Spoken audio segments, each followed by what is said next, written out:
America और भारत के रिश्ते दोस्ताना बताए जाते हैं, लेकिन एक बार फिर अमेरिकी राष्ट्रपति डोनाल्ड ट्रंप ने आईफोन बनाने वाली एप्पल कंपनी को भारत में मैन्युफैक्चरिंग करने को लेकर धमकाया है।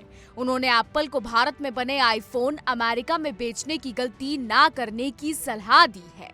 ऐसा करने पर उन्होंने एप्पल पर 25% टैक्स ठोकने की बात कही है। बता दें कि इससे पहले भी ट्रंप एप्पल को निशाने पर ले चुके हैं। उन्होंने एप्पल को भारत में आईफोन की मैन्युफैक्चरिंग ना करने के लिए कहा था। इसके बाद अब उनका नया बयान सामने आया है। दरअसल एप्पल चीन से अपने आईफोन की मैन्युफैक्चरिंग दूसरे देशों, खासकर भारत में शिफ्ट कर रहा था, जिसके बाद 2 बार ट्रंप एप्पल पर निशाना साध चुके हैं। दरअसल ट्रंप ने एप्पल को लेकर अपना ताजा बयान खुद की social media site truth social पर दिया है।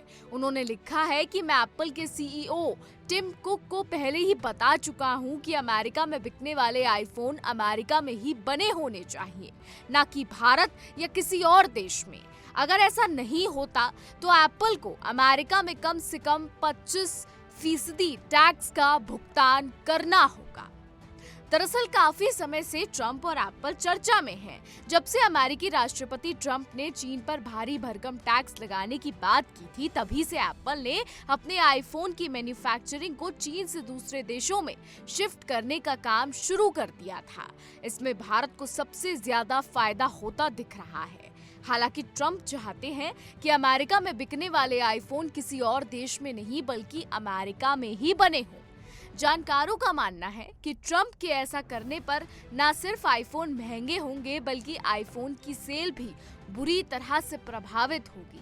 कई जानकार अमेरिका की सबसे प्रमुख टेक कंपनी के साथ अमेरिका के इस तरह के व्यवहार को काफी बचकाना मान रहे हैं। मालूम हो कि बीते दिनों दोहा में एक बिजनेस मीटिंग में पहले भी ट्रंप एप्पल को भारत में मैन्युफैक्चरिंग ना करने की सलाह दे चुके हैं।